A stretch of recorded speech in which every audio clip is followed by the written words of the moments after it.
할렐루야. 아멘이십니까? 네, 지난주 우리가 맥주 감사 주일 예배로 하나님께 영광 올려드리고 오늘 7월의 둘째 주일 또 2부 예배로 함께 하게 됩니다. 또 이 시간 창신 성전에서 함께 말씀 듣고 계신 우리 모든 성도님들께도 동일한 은혜가 있기를 소망합니다. 우리 옆에 계신 분들하고 인사하겠습니다. 모든 것이 주의 은혜입니다. 모든 것이 주의 은혜입니다. 우리 다른 분들에게도 인사하겠습니다. 오직 주의 은혜뿐입니다. 이렇게 인사하겠습니다. 오직 주의 은혜뿐입니다. 아멘. 여러분, 우리가 이렇게 맨날 고백하는데 진짜 여러분 그렇게 생각하십니까? 모든 것이 주의 은혜입니까? 정말 오직 주의 은혜뿐입니까? 오늘 특별히 이 고백을 우리 모든 성들 예배를 마치고 돌아가실 때 함께하고 돌아갈 수 있었으면 좋겠습니다. 미국 역사상 가장 존경받는 대통령 가운데 한 사람으로 평가받던 데오도르 루즈벨트라고 하는 인물이 있습니다. 그는 20대 초반에 뉴욕 의원이 되었고 그러면서 정치에 입문해서 이후에 뉴욕 주지사와 부통령을 거쳐서 제26대 미국의 대통령이 되죠. 1906년에는 러일 전쟁의 종전을 중재한 공로로 노벨 평화상을 받기도 했습니다. 그런데 놀랍게도 이 루즈벨트는요, 어린 시절에 매우 허약한 아이였어요. 기록에 따르면 심한 천식과 소아마비와 발작과 간질 등으로 제대로 숨을 쉬지 못해서 밤에 잘 때는 너무나 고통스러워할 때가 많았고 또 어린 아이들처럼 어렸을 적에 마음껏 뛰어놀지를 못했습니다. 그런 아들을 가슴 아파하며 바라보던 아버지가 오늘날 기도하는 가운데에 하나님이 주신 마음을 그에게 전합니다. 아들아, 지금 네가 가진 장애는 장애가 아니란다. 너가 하나님, 전능하신 하나님을 끝까지 신뢰한다면 지금의 너의 연약함 때문에 오히려 많은 사람들이 너를 주목하게 될 것이다. 이 말을 들은 어린아이, 이 어린 루즈벨트가 이 말로 인해 인생이 완전히 바뀌기 시작합니다. 그는 자신의 연약함에 붙잡혀 살아가는 대신에 그것을 극복하기 위해 하나님을 신뢰하고 의지하면서 끊임없이 자신을 훈련했고 훗날 결국 미국의 대통령이 되어서 역사에 큰 발자취를 남기게 되죠. 여러분, 사람이 무엇을 믿고 무엇을 붙들고 살아가느냐는 매우 중요합니다. 믿음은 눈에 보이지 않지만 사람의 생각을 바꾸고 행동을 바꾸며 결국에는 인생의 방향까지 바꾸어 놓기 때문 아니겠습니까? 히브리서 11장 6절에 보면 믿음이 없이는 하나님을 기쁘시게 하지 못한다라고 되어 있습니다. 특별히 예수 그리스도를 믿는 우리에게 믿음의 중요성은 아무리 강조해도 지나치지 않죠. 우리는 믿음으로 구원을 받고 우리는 믿음으로 하나님의 은혜를 누리며 믿음으로 이 세상을 살아가기 때문인 줄 믿습니다. 그런데 문제는 뭐냐면 우리는 종종 이 믿음을 오해할 때가 있다는 거예요. 교회를 오래 다니는 것을 믿음이라고 생각합니다. 봉사를 많이 하고 교회의 예배와 모든 모임에 빠지지 않으면 믿음이 좋다고 생각하죠. 물론 믿음이 없으면 그런 행동을 하지 못합니다. 그렇지만 그것이 전부가 다가 아니라는 거죠. 또 내가 원하는 것을 간절히 구해서 결국 받아내는 것을 믿음이 있다고 생각해요. 내가 의심하고 내가 의심하지 않고 끝까지 붙들면 반드시 이루어질 거라는 그런 굳은 확신. 근데 여러분 가만히 생각해 보면 자칫 이것은 믿음이 아니라 나의 신념이나 나의 의지가 될 수 있다는 것을 여러분 기억해야 됩니다. 이러한 믿음의 중심에는 보면 언제나 내가 있어요. 내가 얼마나 열심히 했는가, 내가 얼마나 열심히 기도했는가, 내가 얼마나 확신했는가. 하지만 성경이 말하는 믿음은 그게 아닙니다. 믿음은 내 뜻을 하나님께 관철시키는 능력이 아니라 하나님의 뜻을 끝까지 신뢰하는 게 믿음입니다. 큰 믿음은 내가 얼마나 대단한 사람인지를 보여주는 게 아니고요, 내가 믿는 하나님이 얼마나 크신 분이신지를 인정하는 것이 믿음이라는 사실을 기억하시기 바랍니다. 그래서 오늘 본문에 예수님께서 직접 내 믿음이 크다라고 칭찬해 주신 한 여인이 등장하죠. 바로 가나안 여인입니다. 28절을 보면 예수님께서 말씀하십니다. 여자여, 내 믿음이 크도다. 헬라어 원문에 보면 이 여자여 앞에 감탄을 나타내는 오라는 단어가 있어요. 한글 성경에 빠진 겁니다. 그러니까 쉽게 말하면 이거예요. 오 여자여, 너의 믿음이 정말 크구나. 지금 예수님께서 이 여인의 믿음에 감탄을 하고 있는 장면이에요. 그런데 놀라운 사실은 예수님께서 큰 이 믿음을 칭찬하신 경우가 사복음서에 보면 그리 많이 나타나지 않습니다. 딱 2번 나타나는데, 하나는 마태복음 8장에 나오는 백부장입니다. 여러분이 잘 알듯이 중풍병에 걸린 자신의 하인을 고쳐달라고 예수님께 부탁하자 예수님께서 그래 고쳐주러 가자라고 하시니까 그 백부장이 뭐라고 말해요? 주여, 내 집에 들어오심을 나는 감당하지 못하겠사오니 다만 말씀으로만 하옵소서. 그러면 내 하인이 낫게 싸움나이다. 이야, 대단한 믿음이죠. 그러니까 예수님이 놀라시면서 내가 이스라엘 중 아무에게도 이만한 믿음을 보지 못했다, 엄청 큰 믿음이라고 칭찬해 줍니다. 그리고 나머지 한 사람이 바로 오늘 본문의 가나안 여인이에요. 그런데 이 두 사람에게는 놀라운 공통점이 하나 있어요. 그게 뭐냐? 둘 다 이방인이라는 점입니다. 더 흥미로운 것은 오늘 본문이 들어가 있는 이 마태복음은 주로 유대인 독자들을 염두에 두고 기록한 복음서예요. 유대인들 중에서 예수를 믿고 또 아직 믿지 못하는 자들에게 예수가 구약에 예언한 메시아이심을 증거하기 위해 기록된 말씀이 마태복음입니다. 그런데 마태는요, 그 마태복음 안에서 큰 믿음의 대표적인 인물로 유대인을 선택하지 않고 지금 이방인인 백부장과 가나안 여인을 선택해서 의도적으로 보여주고 있는 거예요. 반면 오늘 앞장, 이 본문의 앞장인 마태복음 14장에서 예수님의 수제자 베드로는요, 물 위를 걷다가 두려움에 빠져가지고 물에 빠져버리는 사건이 있어지죠. 그때 예수님께 책망을 듣습니다. 그때 예수님이 이 베드로를 향해 뭐라고 말하냐면 믿음이 작은 자여 왜 의심하였느냐. 여러분, 이 장면이 우연이 아닙니다. 마태복음 14장에 예수님의 수제자인 베드로, 그리고 마태복음 15장에는 예수님이 단 한 번도 만나보지 않았던 수로보니게 여인, 이 여인, 가나안 여인에게 믿음을 서로 평가를 하는데 수제자였던 베드로에게는 믿음이 작다, 그리고 가나안 여인에게는 내 믿음이 크다. 여러분, 지금 이 마태복음에서 기록하고 있는 이 내용을 읽는 유대인들 입장에서는 굉장히 자존심이 상한 일이죠.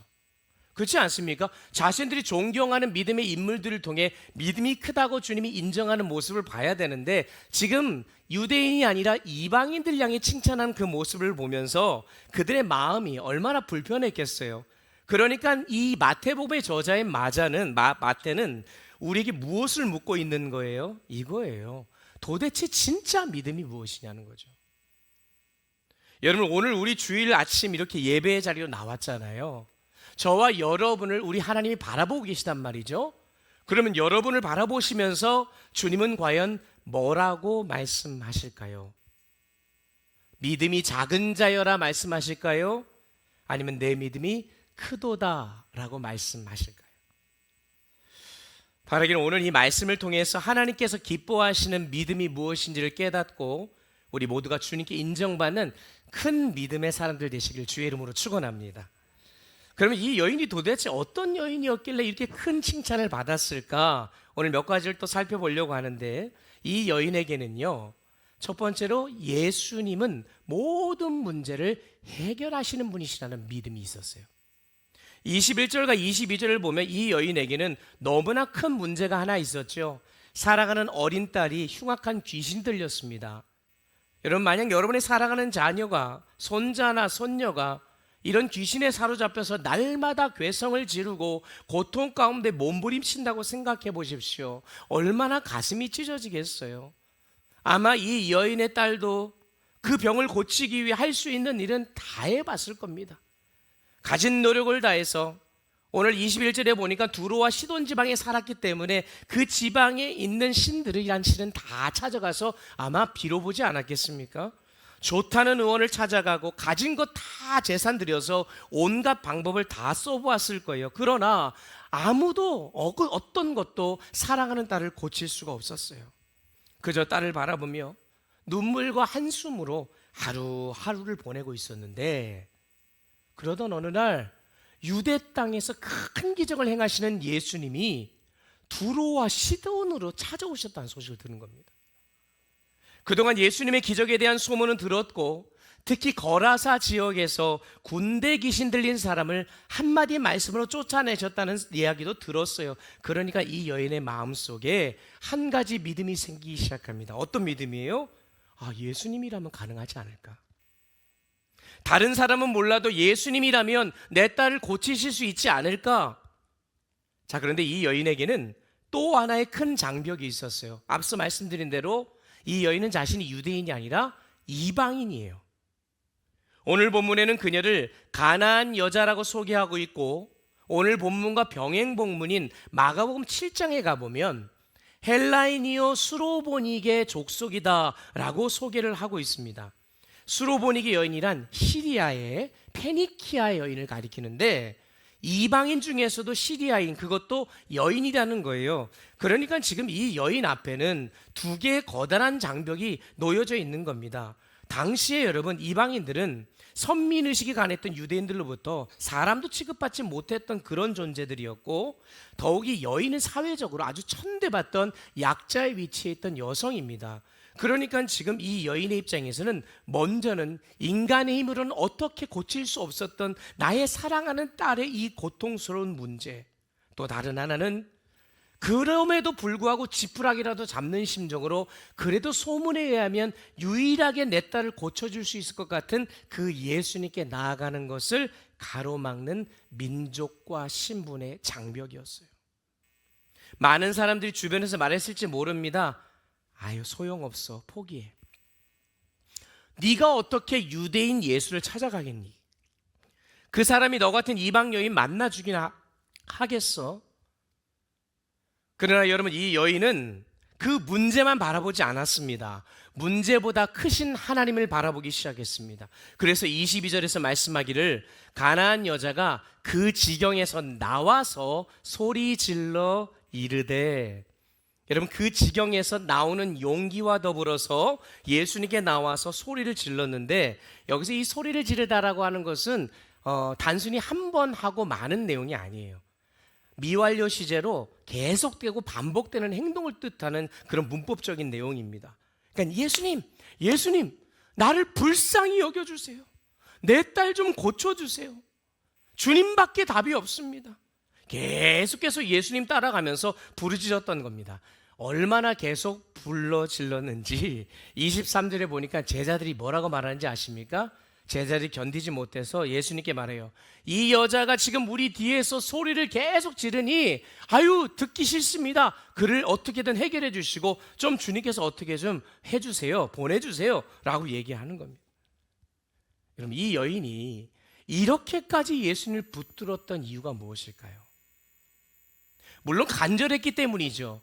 근데 간절하다고 해서 아무에게나 가서 간절하게 붙들진 않습니다. 그 답을 22절에서 그녀가 예수님을 어떻게 부르는지에서 우리가 찾을 수가 있어요. 그가 뭐라고 부르냐면요, 예수님을 향해서 주 다윗의 자손이여. 한번 따라해 볼게요. 주 다윗의 자손이여. 자, 지금 보면요, 이 여인은 예수님을 주라고 부르는데, 당시 사람들은 예수님을 선생님이라는 뜻의 랍비라고 불렀어요. 그런데 이 여인만, 그것도 유대인도 아닌 이방인 여인이 예수님을 누구라 불렀다고요? 주예요. 여러분, 주는요, 당시의 유대인들의 입장에서는 어떤 의미냐면, 주는 오직 하나님께만 붙여질 수 있습니다. 온 천지 만물을 창조하시고 다스리시는 분이 바로 하나님이신 거예요. 그러면은 이방 여인이었던 이 여인이 예수님을 주라 고백했던 것은 예수님이 바로 하나님이심을 고백하고 있는 것이고, 결국 자신의 모든 삶을 다스리시는 분이 하나님이신 것을 믿음으로 고백하면서 결국 자신의 모든 것에 문제가 있다면 어떤 문제라도 능히 해결해 줄 수 있는 권세가 있으신 분이 바로 예수님이심을 그녀가 믿었던 거예요. 뿐만 아니라 다윗의 자손입니다. 근데 누가 이렇게 고백했다고요? 이방 여인이요. 다윗의 자손은 구약에서 하나님께서 보내시겠다고 약속하신 메시아입니다. 이 이름은요, 유대인들에게 너무나 중요한 이름입니다. 정작 근데 하나님의 말씀도 잘 알고 그들이 기다려야 될 이 메시아에 대해서 유대인들은 예수님을 보고도 메시아로 알아보지 못했는데, 처음 본 이방 여인이 지금 예수님 향해 뭐라고 외쳐요? 다윗의 자손 예수요. 무슨 말이겠습니까? 나는 유대인은 아닙니다. 나는 이방인이지만 당신이 누구인지는 압니다. 당신은 하나님께서 보내신 메시아입니다. 그러니 당신이라면 내 딸을 능히 살리실 수 있는 하나님의 아들이십니다. 여러분, 이것이 여인의 믿음이었어요. 사랑하는 여러분, 여러분은요, 우리가 예수님을 믿으니까 이 자리에 와 있잖아요. 예수님을 믿고 하나님의 자녀가 되었으면 우리가 모두 고백하잖아요. 근데 여러분은 어떠한 예수님을 믿고 계십니까? 여러분, 예수님을 어떤 분으로 믿고 계십니까? 인류 역사에 큰 영향을 끼친 위대한 성인 정도입니까? 좋은 말씀 가르쳐주고 한 주 동안 살아갈 수 있는 새 힘을 얻게 해주시는 그 주님의 말씀을 또 전하던 그런 자, 아니면 단지 우리의 구원을 위해서 이 십자가에 못 박혀 돌아가셔서 그냥 우리를 죽음 가운데 살리신 그 정도의 어떤 구원자 정도로만 생각하십니까? 여러분, 오늘 이 여인이 고백했던 이 말씀의 고백 가운데에 예수님을 그저 다른 것으로 바라보지 아니하고 살아계신 하나님의 아들로서 고백하고 있음에 우리는 주목해야 됩니다.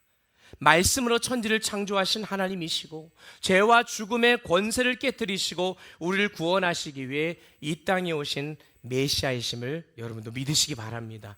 그러니까 문제가 크다고 말하기 전에 우리가 먼저 주목해야 될 것은 내가 믿고 있는 하나님이 얼마나 크신 분인지를 깨닫는 거예요. 이 문제만큼은 안 될 거야 라고 여길 때가 있습니다. 이 사람은 절대 변하지 않을 거야. 아무리 전능하신 하나님이라도 이건 불가능해. 여러분, 그렇게 생각하는 경우가 있습니까? 여러분, 그건 사탄의 속임수예요. 넘어가시면 안 됩니다. 내 인생은 더 이상 회복될 수 없을 것 같다는 그런 좌절감에 사로잡힐 때, 여러분, 물론 이 말씀이 하나님께서 언제나 내가 원하는 방식대로 응답해 주시고 모든 문제를 해결해 주신다, 지금 그런 뜻이 아니라 한 가지 분명한 것은 우리 주님은 능치 못할 분이 능치 못할 일이 없으시고 모든 문제보다 크신 분이라는 사실을 지금 이야기하고 있는 거예요. 그러므로 여러분, 가나안 여인처럼 주님께 나아가시기를 주의 이름으로 축원합니다. 주 다윗의 자손이여 나를 불쌍히 여기소서. 여러분, 하나님 앞에 정말 나를 불쌍히 여겨달라는 그런 고백으로 한번 따라해 보겠습니다. 주 다윗의 자손이여 나를 불쌍히 여기소서. 얼굴 표정들을 보니까 우면에 계신 분들은 좀 그래요. 아마 장신 우리 성전에 계신 분들은 안 그럴 거라 생각하는데, 여러분, 불쌍히 여겨달라는 표정이 그겁니까? 여러분, 간절해야 되잖아요. 벼랑 끝에 선 이 여인과 같은 모습으로 주 여호와여 외치시면서 불쌍히 여겨달라. 그럼 다시 한번 진실된 고백으로 다시 한번 오겠습니다. 주 다윗의 자손이여, 시작. 주 다윗의 자손이여 나를 불쌍히 여기소서. 아멘. 살아계신 예수 그리스도를 주로 고백하고 우리의 모든 문제를 주님의 손에 맡길 수 있는, 그래서 긍휼히 여김을 받는 그런 큰 믿음의 성도들 되시길 주의 이름으로 축원합니다. 두 번째로 이 여인에게는요, 예수님은 언제나 오르시다는 믿음이 있었습니다. 자신의 딸을 고치실 수 있다는 믿음을 가지고 찾아왔던 이 여인에게 예수님에게 기대했던 반응이 아니라 우리가 이해할 수 없는 반응을 오늘 본문에서 하십니다.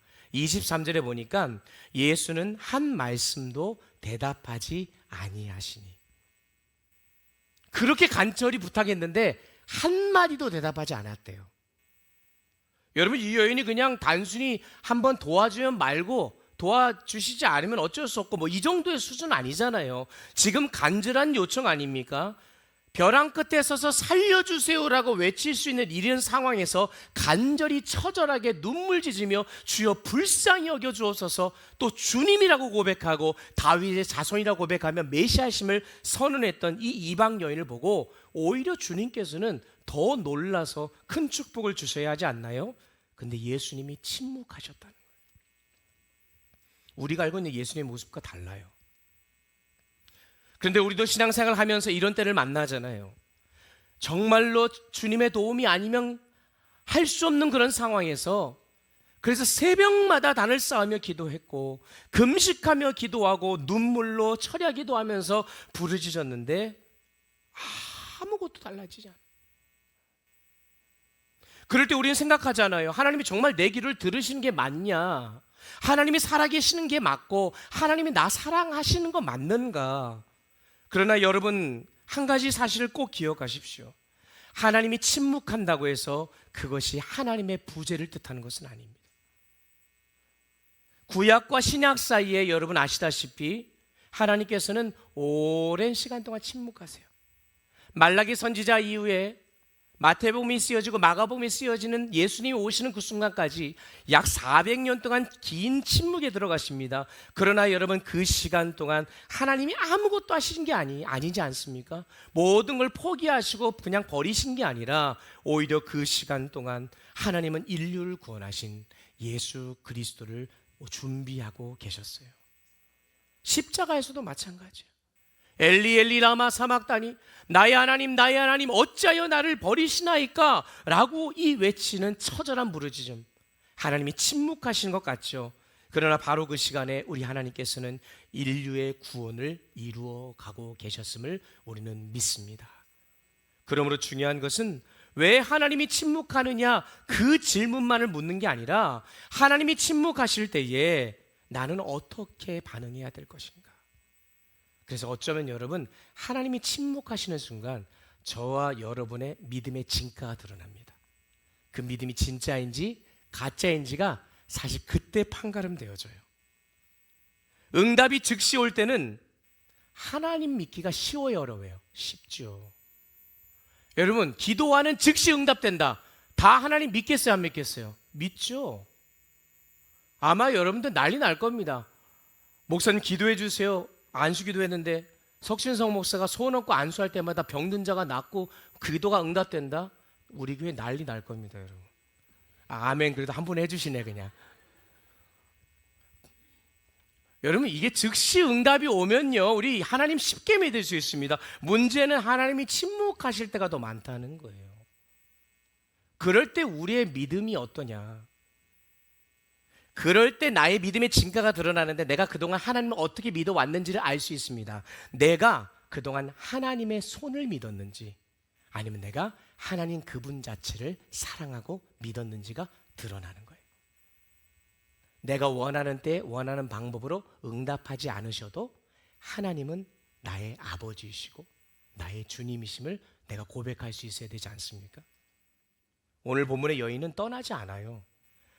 예수님 앞에 그렇게 간절히 부르짖는데 침묵하실 때에 도대체 이해가 되지 않았을지도 모릅니다. 그러나 이 여인은 떠나지 않고 계속 부르짖습니다. 그러자 그동안 침묵하시던 예수님이 드디어 입을 떼십니다. 이제 뭔가 말씀하시겠지. 그런데 놀랍게도 더욱 이해하기 어려운 말씀을 하세요. 여러분, 24절 다 같이 함께 읽겠습니다.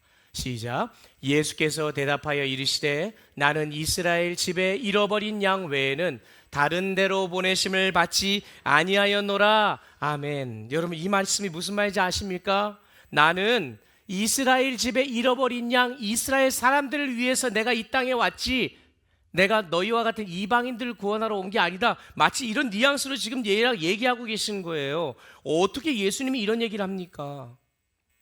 마지막 희망마저 놓치는 그런 순간. 여러분, 인생을 살아가면서 언제가 여러분 가장 서럽습니까? 무시당할 때 서럽더라고요. 여러분, 무시를 잘 안 당해보셨는지 모르겠지만 여러분, 인생 살다 보면 그렇잖아요. 그리고 사람 치사하게 차별할 때, 그렇지 않습니다? 그것도 먹을 걸로 차별할 때 제일 상처받더라고요, 저는. 저희 어머니가 이제 저도 이렇게 이미 성장을 했는데 여전히 우리 어머님이 한이 되는 게 있더라고요. 뭐냐면 어렸을 때 가정 형편이 넉넉지 않아서 우유를 못 먹여가지고 제가 요만큼만 자랐다는 거예요. 그래서 우유를 조금만 더 잘 먹였으면, 이게 저 어렸을 적에 그래도 좀 집에 사는 집이면 집집마다 이렇게 우유를 배달해서 먹던 그런 시절이었는데 저는 그게 되게 부러웠어요. 근데 그래도 하나님이 자존감을 주셔서 굴하지 않고 이렇게 열심히 저 어린 시절, 청소년 시절 살았는데, 이제 본의 아니게 이제 초등학교를 사립학교를 가는 그런 상황이 펼쳐졌는데, 학교에 공부하고 학교 다니는 친구들은요 다 집이 그래도 부유한 집안이에요.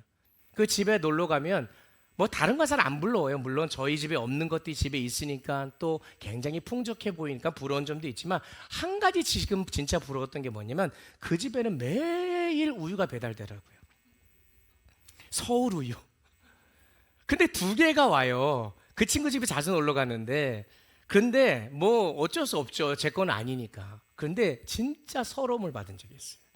그 어머니가, 친구 어머니가 우유 서울우유를 따가지고 자기 아들에게만 주고 저한테는 안 주는 거예요. 먹어보란 말도 안 하는 거죠. 그래서 얼마나 서운했는지. 그런데 너는 뭐 마실래? 그러길래 제가 뭐라 그랬겠어요? 저도 우유 주세요. 그랬더니 안 된대요. 이거는 둘째의 거라는 거예요. 제가 그때 지금 이렇게 막 얘기하지만 그때 굉장히 야, 우유 갖다 이렇게 차별하네 그러면서 상처를 받았던 기억이 있어요. 여러분, 없다고 무시당하고 배우지 못했다고 무시당하고 나이 들었다고 무시당하고, 여러분 그럴 때 별거 아닌 것 같아도 그 순간에 남는 상처는 굉장히 오래 가더라고요. 근데 이 여인은요, 이방인으로서 평생을 살았기 때문에 엄청난 차별을 받으면서 살아왔을 것입니다. 마지막 희망으로 예수님께 찾아왔는데 예수님이 또 차별을 해요. 모든 것이 무너지는 순간 아니었겠습니까? 그러면 이제 돌아갈 만도 합니다. 괜히 찾아왔네. 믿는 도끼에 발등 지켰네. 뭐 예수님도 똑같네. 내가 다시는 예수님 찾나 보자. 내가 장을 짓는다. 뭐 이렇게 하지 않았겠어요? 그런데 이 여인의 반응이 놀라운 거예요. 25절 보세요. 25절 다 같이 읽습니다. 시작.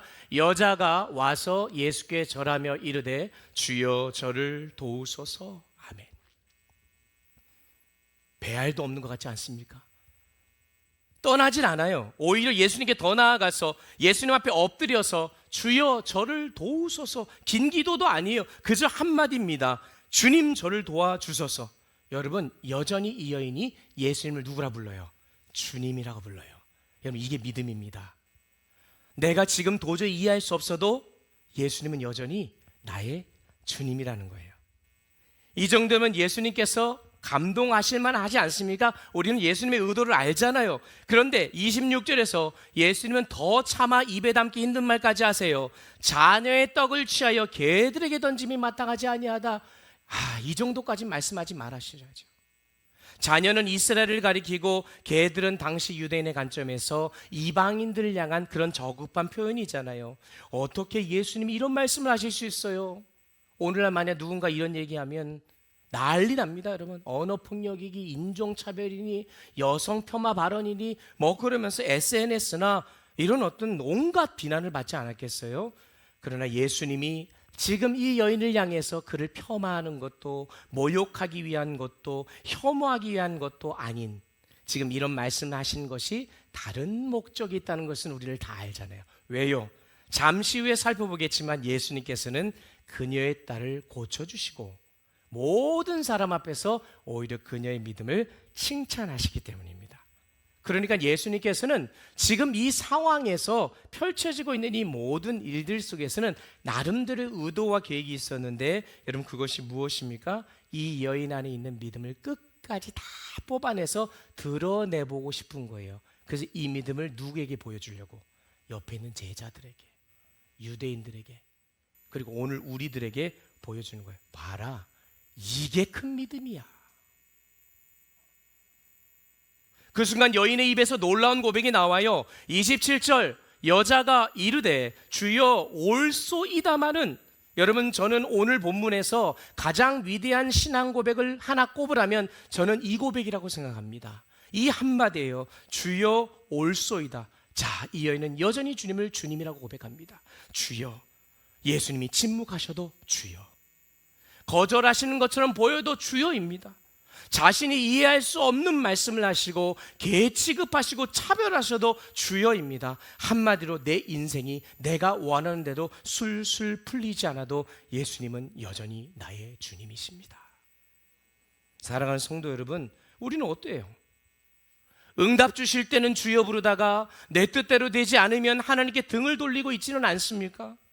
하나님이 나를 도와주실 때는 하나님을 사랑하다가 내가 원하는 거 주지 않으면 원망하지 않습니까? 그러면 여러분, 엄밀히 말하면 죄송하지만 하나님이 나의 주인이 아니고요, 내가 하나님의 주인이에요. 내 마음대로 하나님이 해주길 원하니까요.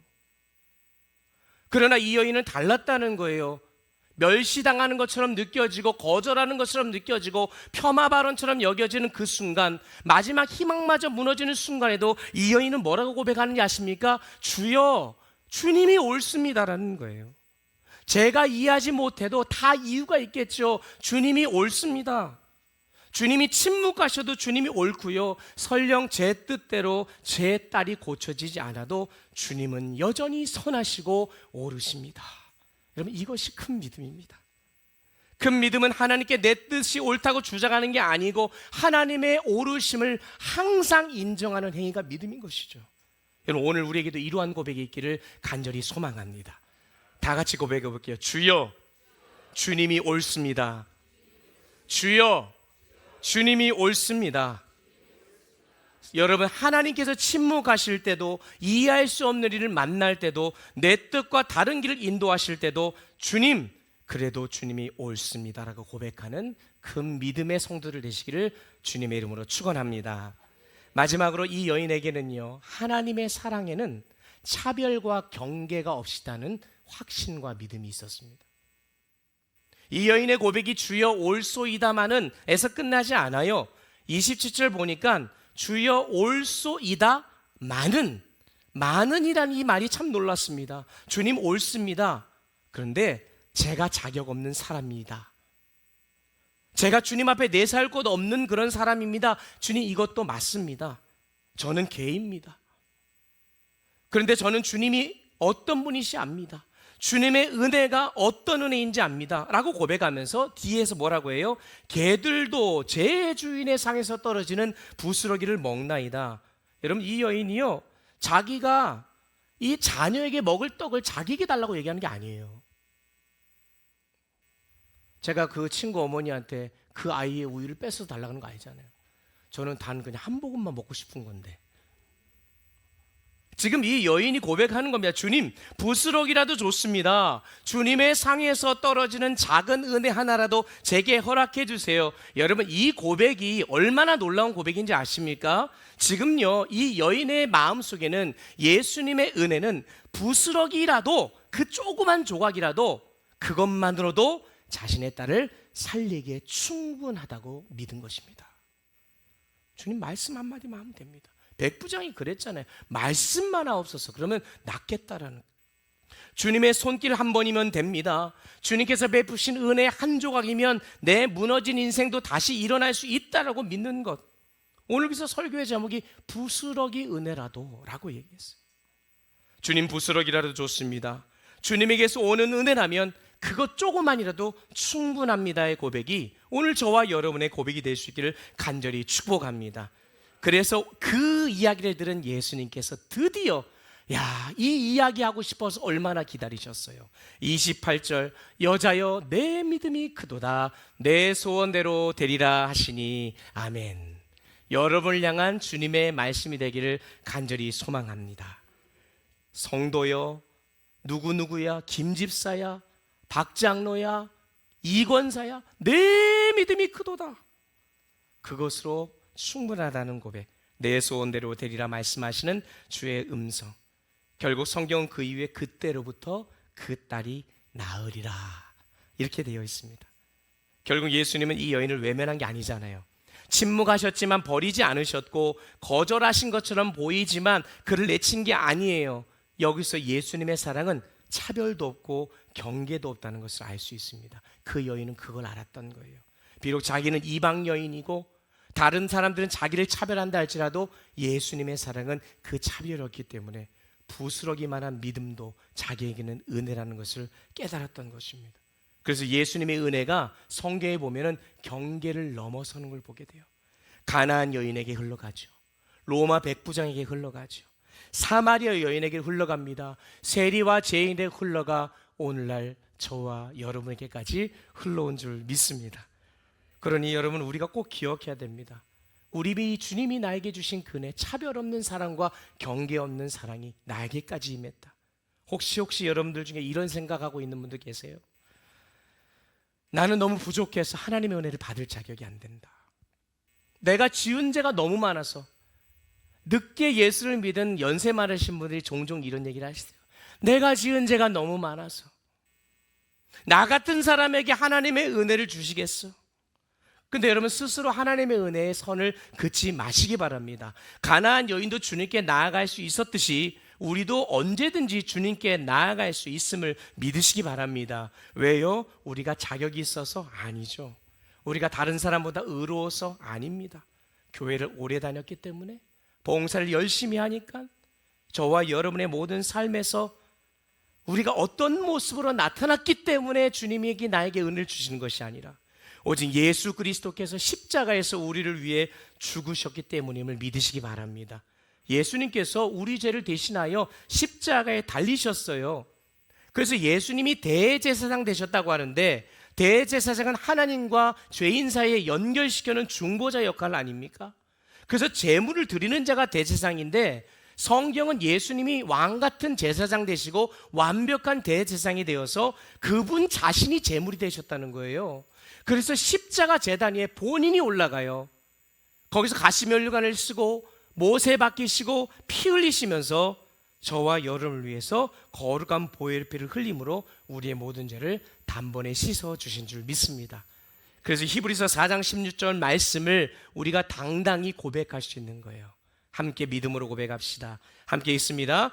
그러므로 우리는 긍휼하심을 받고 때를 따라 돕는 은혜를 얻기 위하여 은혜의 보좌 앞에 담대히 나아갈 것이니라. 아멘. 여러분, 누가 은혜의 보좌 앞에 나아갑니까? 자격 있는 사람이 나가는 게 아니에요. 은혜가 필요한 사람이 나아갈 수 있는 거예요. 주님, 저는 부족합니다. 주님, 저는 죄인입니다. 그러나 주님의 은혜를 의지하며 나아갑니다. 여러분, 이것이 믿음의 시작이고 전부입니다. 가나안 여인은 부스러기를 구했어요.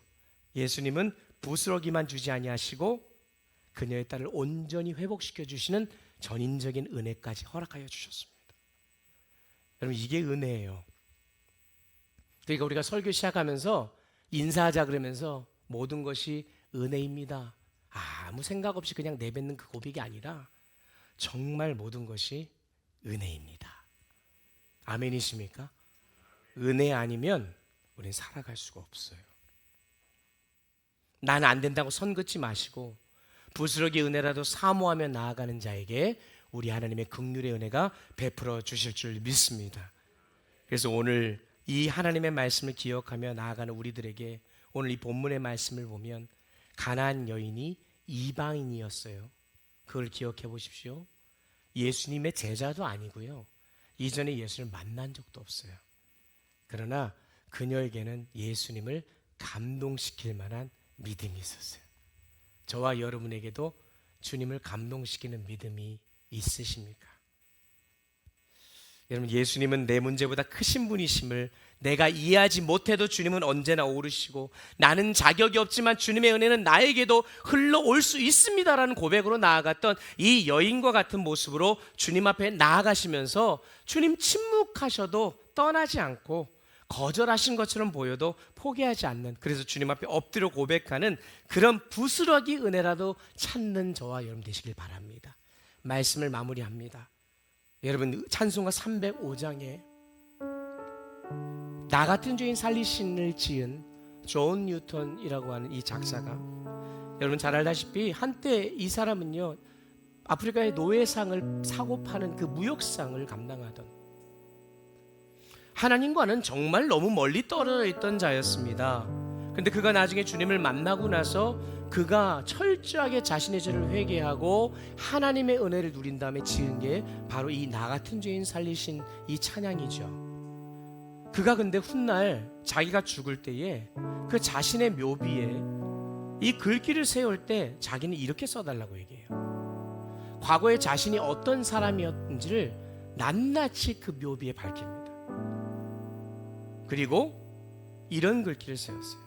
한때 불신앙과 방탕 가운데 있었고 아프리카 노예들의 종을 팔던 존 뉴턴, 그러나 우리 주 예수 그리스도의 풍성한 긍휼과 은혜로 보존되었고 회복되었고 용서받았다. 이 존 뉴턴은 자신의 인생을 돌아보면서 누구든지 자기의 묘비에 자기가 일생 동안 했던 어떤 것을 업적을 남기기를 원하지만 오히려 자신이 아무것도 할 수 없었고 오히려 죽어 마땅한 그런 죄인 중에 개수였음을, 치부였음에도 드러내고, 그럼에도 그 모든 것이 주님의 은혜로 내가 구원받았음을 고백하는 그 은혜. 그러니까 이 존 뉴턴은 딱 한 가지만 고백할 수 있었던 거예요. 은혜였다는 거예요.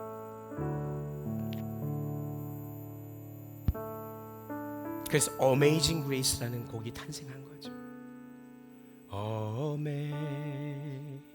Amazing Grace, how sweet the sound that saved a wretch like me. I once was lost, but now am found. Was blind, but now I see. Amazing Grace, 놀라운 하나님의 은혜. 그가 내세울 거 하나도 없어. 오직 은혜밖에 없는 거예요. 저와 여를 뭘 내세울 수 있습니까? 우리의 공로나 업적들과 하나님 앞에 나가는 거 아니잖아요. 내가 교회를 얼마나 오래 다녔는가도 아니고, 내가 무슨 직분을 가졌는가도 중요한 것이 아니고, 우리가 하나님 앞에 서 있는 이유는 Amazing Grace, 이거 하나 때문인 줄 믿습니다. 그러니까 부스러기 은혜라도 사모하면서 주님의 은혜를 구하며 나가는 거예요. 염치 없어도 나아가는 거예요. 그래서 우리가 매일 예배 자리로 나오라는 거예요. 우리가 오늘 하루 이렇게 나와도 오늘 예배당을 나가는 순간부터 또다시 하나님의 은혜를 잊고 살아갈 존재들인 거예요. 그러니까 또 나와야 되는 거예요. 자꾸 주님의 은혜를 붙드는 것이요. 그러면서 잊지 않는 거죠. 주님은, 내가 여전히 주님을 배반하고 주님이 나와 함께 하시지 않는 것 같아도 주님은 여전히 나의 주님이십니다. 주님, 나를 불쌍히 여겨 주옵소서. 부스러기 같은 믿음, 이 은혜라도 나에게 주옵소서. 여러분, 오늘 우리가 기억해야 될 이 말씀을 꼭 붙들고 이번 한 주간 여러분 하반기를 살아가시기 바랍니다. 올해 표어가 예배하라 살아나리랍니다. 여러분, 예배가 무엇입니까? 여러분, 예배는요, 내가 주님 앞에 나와 엎드려서 주님이 항상 옳습니다라고 고백하는 게 예배예요. 은혜 아니면 나는 살아갈 수 없습니다라고 주님을 붙드는 게 예배입니다. 그게 회복돼야 돼요. 그래서 은혜 아니면 살 수 없음을 고백하면서 주님 앞에 여러분이 날마다 엎드릴 때 저와 여러분의 영혼이 살아나는 것이고, 우리의 가정이 회복되며 우리 교회가 영혼으로 주님의 놀라운 은혜를 풍성히 누리게 될 줄 믿습니다. 이 가나안 여인과 같은 믿음으로 주님 앞에 나아가는 우리 모든 성도들 되시기를 주님의 이름으로 축복합니다. 축복합니다. 우리 시간 함께 은혜 아니면 살아갈 수 없네. 오늘 말씀 기억하면서 이 가사를 기억하고 찬양하고 결단하고 또 주님께 예물 올려드리겠습니다. 함께 찬양하며 나갑시다. 은혜 아니면 살아갈 수 없네. 오늘 말씀 기억하면서 주님의 은혜를 떠올립니다. 은혜 아니면 살아갈 수가 없네. 호흡마저도 다 주의 것이니 세상 평안과 위로 내게 없어도 예수, 오직 예수뿐이니. 다시 한번 고백합시다. 은혜하면 살아갈 수 없습니다. 은혜 아니면 살아갈 수가 없네. 호흡마저도 다 주의 것이니 세상 평안과 위로 내게 없어도 예수, 오직 예수뿐이네. 그 신계획 다 볼 수 없고 그 신계획 다 볼 수도 없고 작은 고난에 지쳐도 주께 묻기 나의 모든 삶 버티고 견디게 하시네. 은혜 아니면 살아갈 수 없네. 은혜 아니면 살아갈 수가 없네. 나의 모든 것 다 주께 맡기니 참된 평안과 위로 내게 주신 주 예수 오직 예수. 우리 다시 한번 찬양할 때 우리 다 같이 일어나서 우리 소리 높여 찬양합니다. 은혜 아니면 살아갈 수가 없네. 호흡마저도 다 주의 것이니 세상 평안과 위로 내게 얻어도 예수 오직 예수뿐이. 우리 두 손 높이 들고 고백할까요? 크신 괴에 다 볼 수도 작은 고난에 지쳐도 주께 묻기 나의 모든 삶 버티고 견디게 하시네. 그 시기에 다시 한번 찬양합니다. 그 신괴에 다 볼 수도 없고 작은 고난에 지쳐도 주께 묻기 나의 모든 삶 버티고 견디게 하시네. 은혜 아니면 살아갈 수가 없네. 나의 모든 것 다 주께 바치니 참된 평안과 위로 내게 주신 주 예수 오직 예수뿐이네.